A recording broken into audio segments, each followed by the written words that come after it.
Amém. A igreja pode se assentar. Que tarde abençoada, né? Hoje é um dia que eu estou muito feliz de estar na casa do Senhor. Todos os dias a gente fica muito feliz, mas hoje, de um modo especial, eu estou bem feliz de estar aqui, congregando com os irmãos e as irmãs, na presença do nosso Deus Altíssimo. Que Deus abençoe também você que está nos acompanhando pela internet. Que a boa mão do Senhor esteja contigo, tá certo? Hoje nós vamos falar sobre algo dessa figura que tem aqui, que todos os domingos e todas as terças-feiras nós vemos, que é o tema do ano, Efésios 4:13. Mas nós não vamos enfatizar tanto o texto propriamente dito, mas a mão.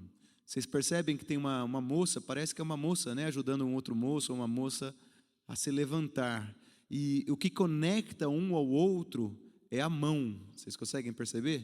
E é essa mão que dá força para uma pessoa ser trazida acima e que a outra pessoa usa como recurso para abençoar. Hoje nós vamos falar sobre a boa mão do Senhor. Você deseja a boa mão do Senhor sobre a sua vida? Amém? Você deseja a boa mão do Senhor sobre a tua casa, sobre o teu lar? Você também em casa? É sobre isso que nós vamos falar.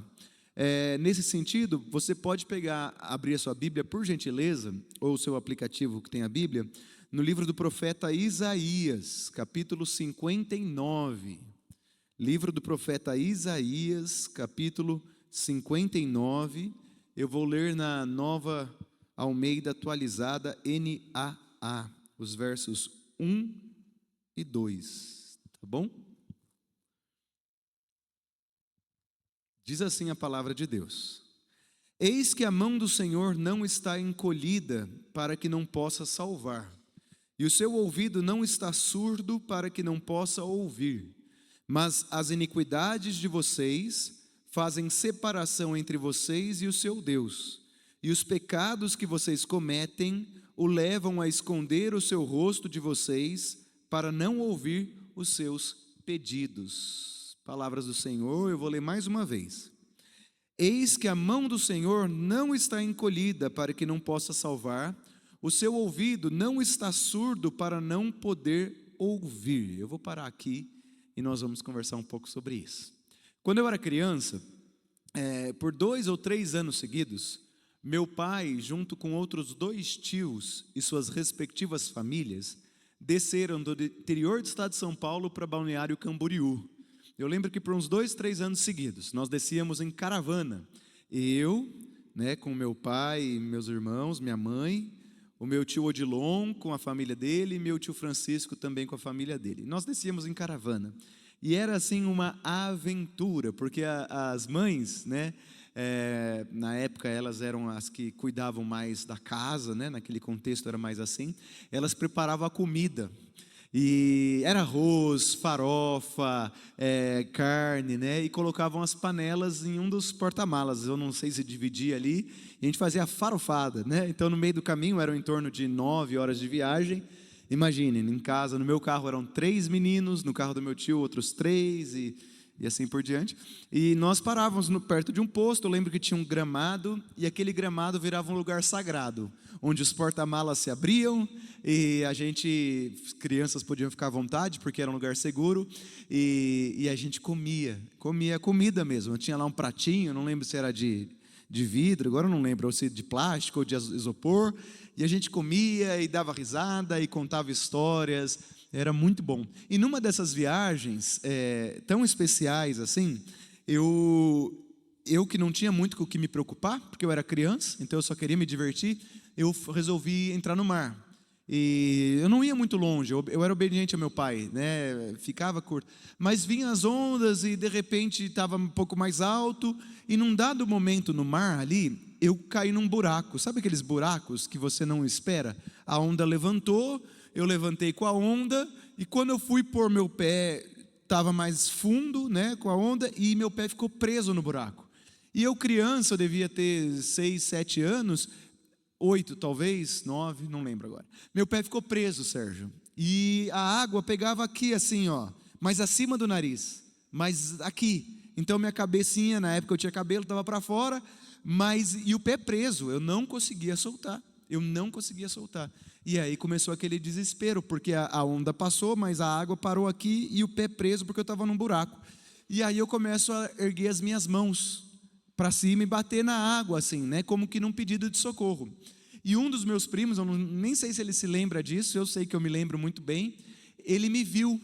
E aí, né, ele pegou na minha mão, a mão, nós vamos falar sobre mão hoje, e me puxou. E quando ele me puxou, ele me salvou, né? Ele me salvou no afogamento, num lugar não tão fundo, mas que meu pé ficou preso ali. A mão dele, para mim, uma mão enviada por Deus, porque não era minha hora. Se fosse para ser minha hora, eu ia, né? Porque a hora que é para ser, vai ser. Os nossos dias são contados, mas não era aquela hora.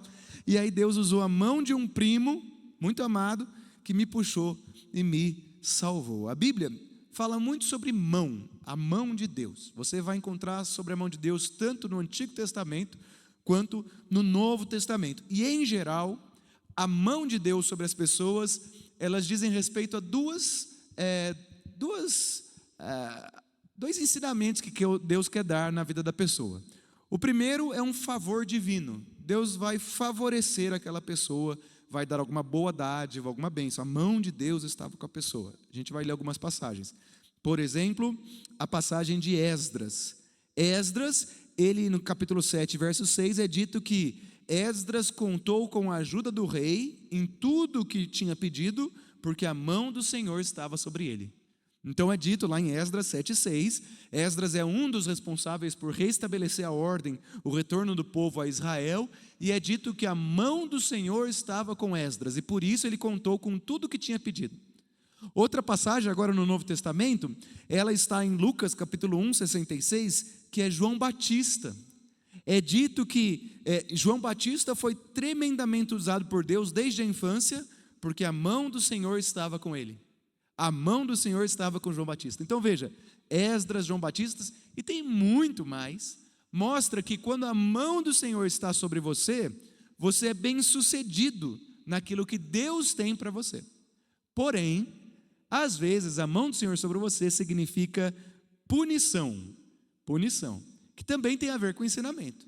Então eu vou dar um exemplo, Juízes 2,15, os israelitas perderam algumas batalhas, porque a mão do Senhor era contra eles, conforme lhes havia advertido.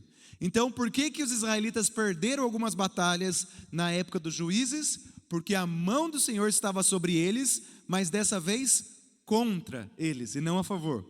Uma outra passagem em Atos, capítulo 13, verso 11, em que tem aquele mágico Elimas, ou Elimás, ele ficou cego e sobre ele vieram névoas e escuridão temporárias. Por quê? Porque a mão do Senhor estava contra ele. Atos 13, 11. Ele ficou temporariamente cego e vieram escuridão temporária sobre ele, porque a mão do Senhor estava sobre ele, mas estava contra ele. A gente sabe, agora vamos pensar aqui na mão, tá? Eu quero ajudar você a entender a mão. A mão, ela pode abraçar, não pode? Com a mão, a dona Ete recebe são 4 filhas, Ete? 4 filhos, dá para abraçar 4 ao mesmo tempo? Dá, né? Dá um jeitinho, né? Abraça as 4, a mão abraça. Mas a mão também afasta, né? Afasta, não me toque. Não, agora eu não quero. Não, a mão afasta. A mão, ela dá. Ela vai dar um presente, ela vai dar algo. Mas a mão também tira. Eu viro para os meus filhos, vira e mexe, Jonatas. Eu falo, não, dá aqui para o papai, isso não pode mexer. E eu tiro. Eu usei minha mão, eu dei e eu tirei. A mão também chama, né? Quando eu quero falar com a Paulina, vem aqui, estou chamando. Mas a mão também se despede. Tchau pessoal, vai na paz do Senhor. Estão vendo? A mão, ela é um instrumento do tato. É o principal instrumento tátil nas relações humanas. Eu sou um pai e eu sempre estou usando as minhas mãos para com as minhas crianças. Eu uso minha mão para conduzir as crianças para algum lugar. Por aqui, crianças, venham, né? E uso a mão. Eu uso a mão para trazer elas no colo, quando elas precisam de um colo, né, dona Conceição? Hoje eu peguei o Estevão no colo. O Matias é mais fácil, o Estevão está com 8 anos. Na hora que eu peguei o Estevão, a Catarina viu. que ela falou? Também quero colo. A Catarina está com 10. Então vai ficando mais difícil, Mili, para carregar, né? Mas carreguei a Catarina também. Então eu uso para isso. Com meus filhos, eu uso a mão para atravessar a rua. Todo mundo dando a mão, não é? A gente atravessa a rua com as mãos. Eu uso a mão para roubar o cabelo dos meus filhos, né? Cabelo dos meus filhos, entendeu, Sérgio? O cabelo dos meus filhos, né? Vem cá, vamos acertar aqui o cabelo, né? E acerta o cabelo. Eu uso a mão para compartilhar o alimento. Você não usa? Então aqui, filho, um pouquinho do pão. O que a gente faz na Santa Ceia? É a mão que a gente está usando. Eu uso a mão para fazer carinho. Eu uso a mão para ajudar na tarefa de casa. Pai, é aqui, ó, apaga aqui e faz diferente. Eu uso a mão para indicar o caminho, para brincar jogos de tabuleiro. Então, quando Deus fala que a boa mão dele está sobre nós, ele está falando desse tipo de relação que requer intimidade e proximidade. Quando Deus fala que a boa mão de Deus está com você, é porque Ele está intervindo na sua vida de forma pedagógica, seja para te dar um puxão de orelha, seja para bater nas suas costas e falar parabéns. Deus está te conduzindo. Então quando eu falo, olha, Edilson, que a boa mão do Senhor esteja com você, é para fazer um pouco de tudo isso que eu faço com os meus filhos, te conduzindo, pera aqui, Edilson, abraçando, cuidando, liderando o espaço.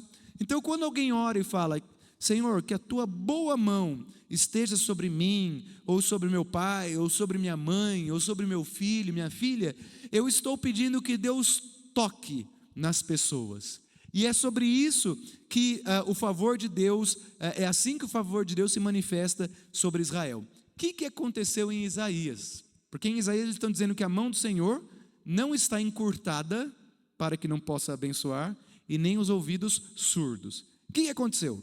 Israel, na época do profeta Isaías, Dona Conceição, tinha feito muitas coisas erradas, tinha transgredido as leis divinas e se virado contra o Senhor e estava passando sufoco. Israel virou as costas para Deus e se distanciou de Deus.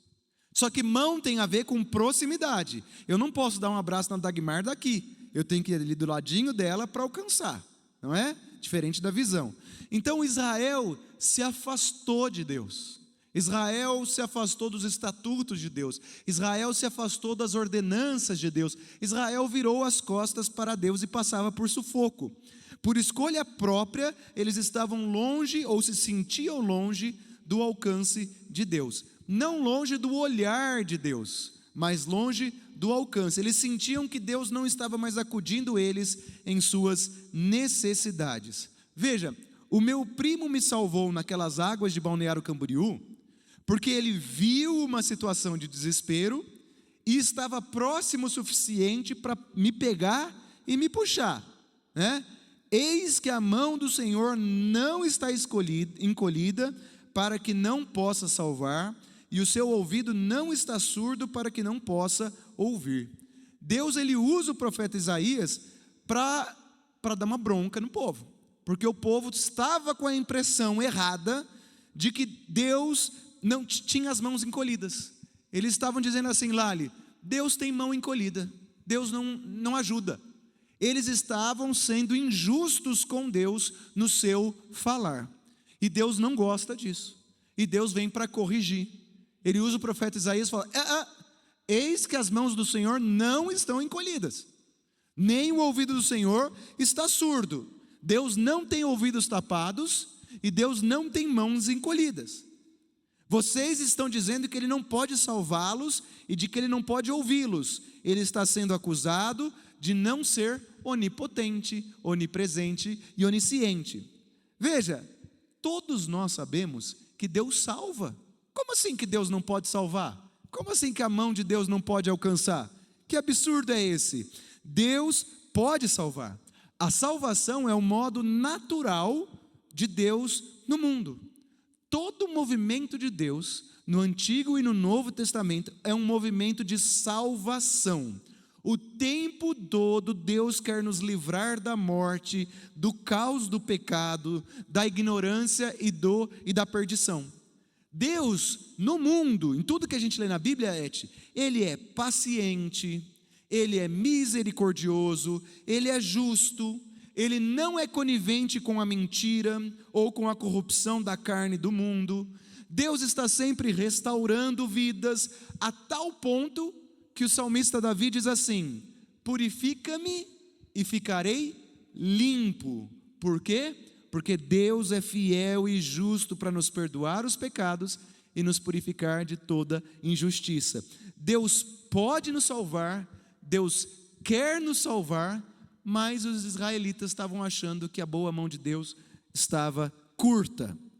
Ao ler a Bíblia, nós podemos ver que Deus salvou Jacó da fome, Deus salvou José do Egito da escravidão e da morte, Deus salvou e purificou Moisés de seus males, porque Moisés tinha matado um egípcio, Moisés era um assassino, e Deus foi lá e salvou ele, Deus foi lá e restaurou ele, lá naquele monte com a sarça ardente. José preso, Deus vai lá e não esquece dele, escravo, e restaura ele. Jacó, passando fome, lá em Israel, Deus já tinha levado José do Egito, para que quando o povo de Israel passasse fome, tivesse comida no Egito. Deus o tempo todo, Marisa, na Bíblia, está salvando as pessoas. O tempo todo Ele está não só jogando a boia, Ele está indo lá com a mão dele puxando. O tempo todo Deus está olhando e ouvindo o nosso clamor. Amém? Vocês creem nisso? Mesmo nas situações em que parece que a cura ainda não veio, o milagre ainda não aconteceu, em que a pessoa ainda não entregou a vida para Jesus, em que a pessoa ainda não está na igreja, Deus está te ouvindo. Você crê nisso?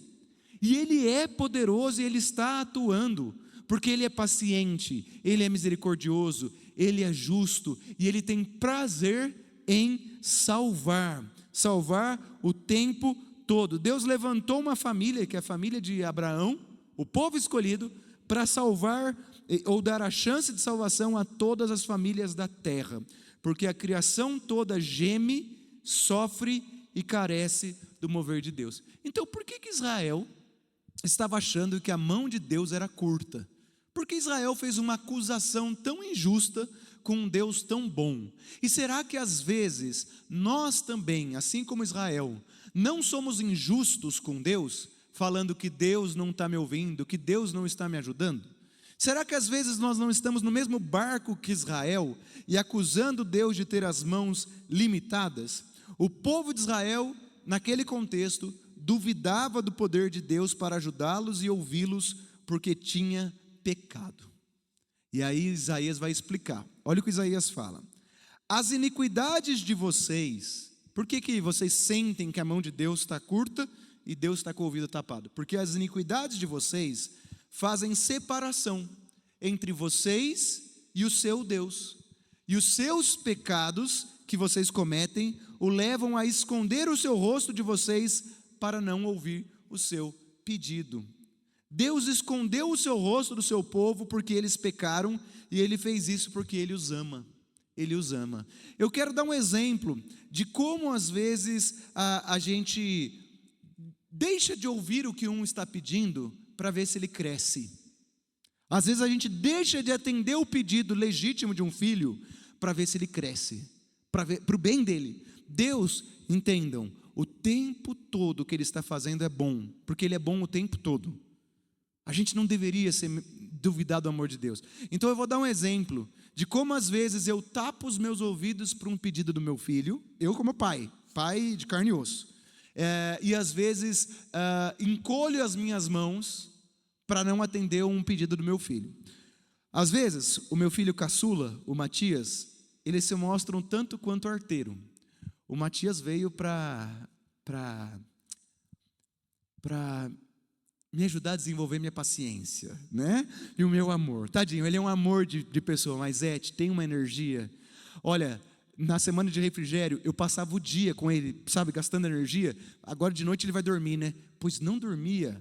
Rapaz, eu não sei se é porque agora eu tenho 38, né? Quando a Catarina nasceu eu tinha 28. Eu não sei se esses 10 anos fizeram diferença, eu estou um pouco mais cansado, ou eu não sei se ele é mais... Eu era assim, vixe, eu era da pá virada. Pois bem, Às vezes o Matias está arteiro e eu tenho que corrigi-lo.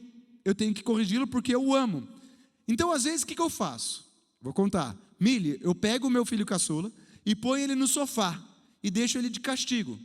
Ele chora, ele briga e ele fala: ai pai, por favor, me desculpa. Depois que ele fez, ele fala: deixa eu sair, eu quero um abraço. Ele pede um abraço, mas é um abraço malandro, né? Ele quer resolver, ele está com remorso. E aí, o que eu faço? Eu não o abraço num primeiro momento. Num primeiro momento, eu acolho ele com a palavra dele, a gente conversa, eu explico por que eu deixei ele de castigo, ele entende, com os 3 aninhos dele, ele pede desculpa, reconhece a sua maneira, onde ele errou, e então eu o abraço. Ai pastor, que frieza! É porque eu o amo. Porque ele fez arte, Reinaldo, ele está lá no sofá, aí no primeiro que ele fala: desculpa papai, eu vou lá, abraço, o que ele vai entender? Que pode ser malandro, pode ser desobediente, que um sorrisinho o papai me abraça. Pois eu, como pai, eu não abraço. Ele fica ali, Dagmar. Eu sento na cama, é no meu quarto, né? Tem um puff assim. E eu falo: filho, eu não vou te abraçar. Você entendeu o que você fez? Você vai fazer de novo? E aí ele vai, porque ele errou. E aí eu o abraço. Eu lembro da minha mãe. Às vezes eu fazia arte, né? Aí eu sentia remorso, porque eu vi que ela ficou triste ou brava. E aí eu queria agradar ela. Só que eu não estava arrependido, dona Conceição. Eu não tinha entendido o porquê as coisas tinham sido feitas erradas, por que eu tenho que mudar minha conduta. Eu só queria estar de bem com a minha mãe. Israel parece uma criança mimada nesse contexto. Israel, que viveu um Deus todo-poderoso, que o tempo todo está com a boa mão dele abençoando, fala assim: Deus não me ajuda mais, Deus está surdo para me ouvir, Deus tem as mãos encolhidas.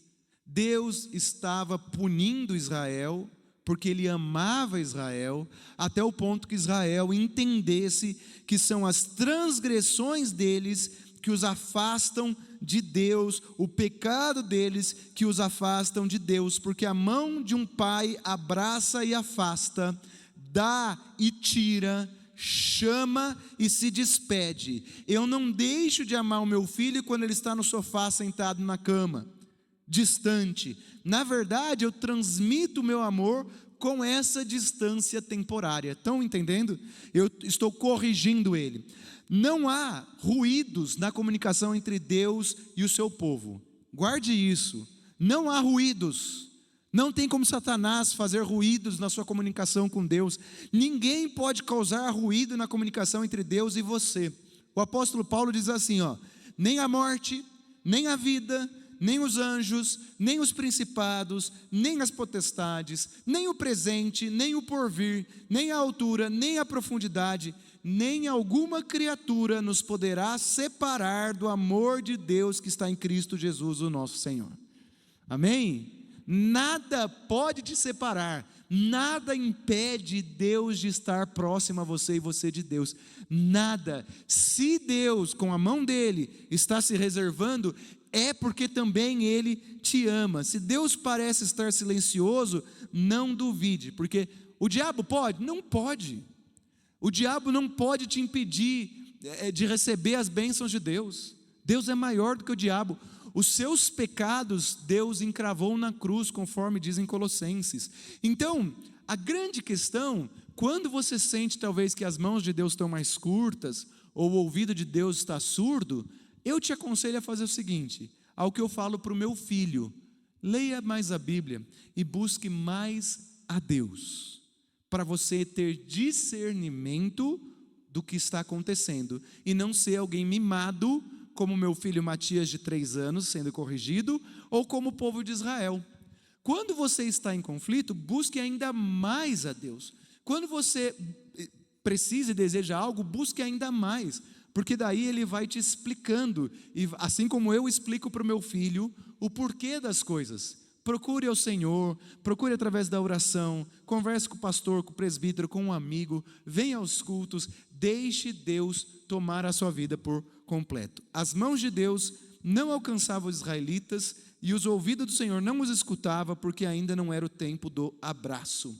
O pecado precisava ser tratado.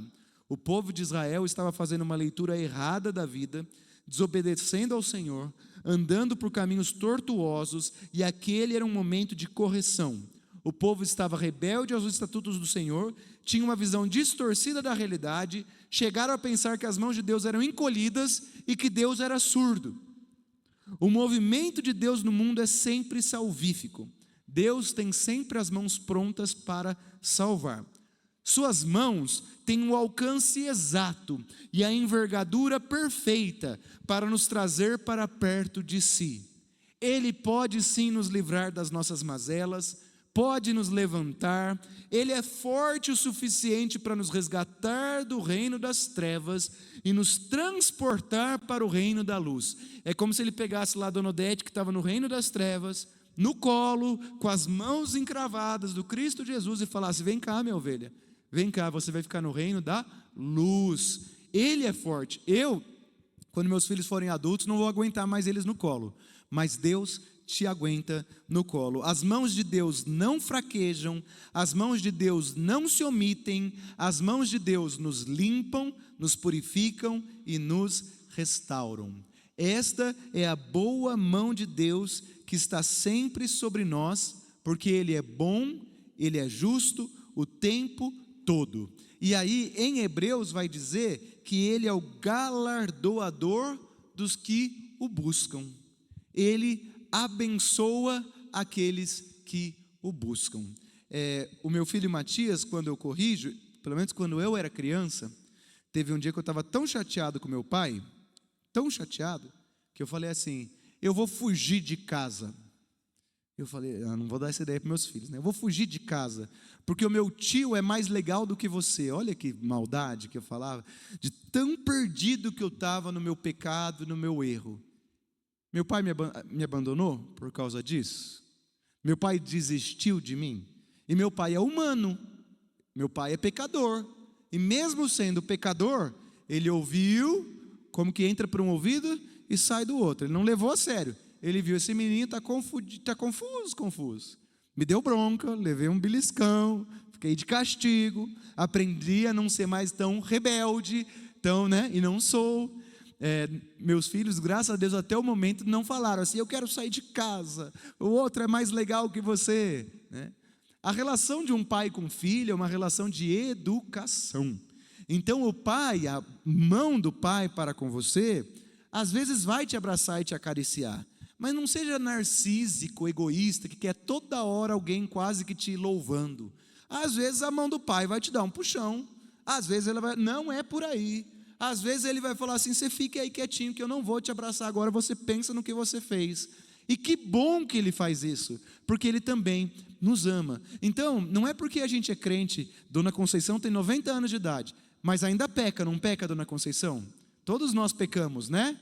Mas que bom que o seu paizinho celestial ainda vem e fala: Conceição, vem, ele é paciente, vem cá, olha aqui, né? Ele faz isso desde as crianças até os idosos. Então o que nós devemos fazer? Fazer o que eu fiz quando eu falei aquelas baboseiras para o meu pai: permanecer na presença do Pai. Permaneça, não desista, não fuja da presença do Pai, não desabone a Deus, mas fale: Senhor, estou esperando no Senhor, confio no Senhor, o Senhor conhece o meu coração, sonda-me, prescuta o meu coração, vê se há algum caminho mau e me corrija, porque eu quero ser cuidado pelo Senhor. Irmão, irmã, amigo que está ouvindo aí pela internet, eu não sei o que você tem enfrentado, e agora eu quero ir para uma breve aplicação para o final. Eu não sei os desafios que você tem vivido, eu não sei quais são as situações em que você espera um agir de Deus que ainda não aconteceu, mas eu sei que Jesus está vivo, reina e está desejoso de se encontrar contigo, comigo e com todos nós. Todo o tempo Deus está trazendo ordem a esse mundo que está no caos. Pode ser que num primeiro momento Deus te deixe sentado no sofá para conversar, e está tudo bem. Ele faz isso porque Ele te ama.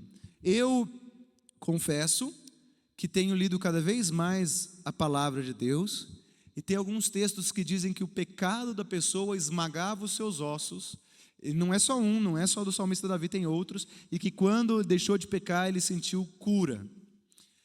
Eu tenho os meus pecados, Deus tem me iluminado, porque eu permaneço na presença dEle.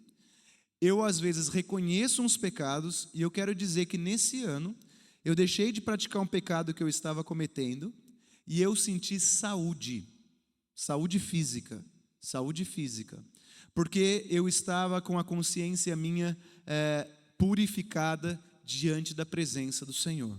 Então eu quero te desafiar falando, eu não vou contar qual que é o meu pecado, eu tenho alguns, todos nós temos, que também não fica bem de púlpito, né? Mas eu quero te desafiar a ter conversas com Jesus, não de uma forma acusatória, né? Quando eu pego meu filho e ponho no sofá, não é porque eu não o amo, não é porque eu rejeitei ele, porque ele não presta, não, eu estou fazendo isso porque eu sei que ele pode se tornar alguém maravilhoso e eu quero corrigi-lo. Então não pense você que Deus te rejeita, que Deus te abandona por causa do seu pecado, que Deus te despreza. Isso é o diabo que vai querer falar para você, porque ele é o acusador.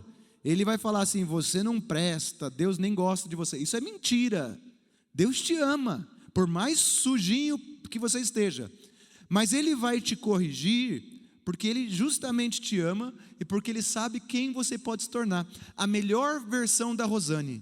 Deus quer que a Rosane seja a melhor versão dela. A melhor versão da Louise. A melhor versão da Paulina. Eu quero ser a minha melhor versão, aquela versão que é de um Paulo segundo o coração de Deus. Você quer ser uma Louise segundo o coração de Deus? Uma Rosane segundo o coração de Deus? Uma Paulina segundo o coração de Deus? Eu quero. Então, para isso, ele precisa corrigir. E é ruim falar de pecado num tempo em que as pessoas acham que nem pecado existe, que é uma invenção opressiva. Não é, irmãos. O pecado é pecado.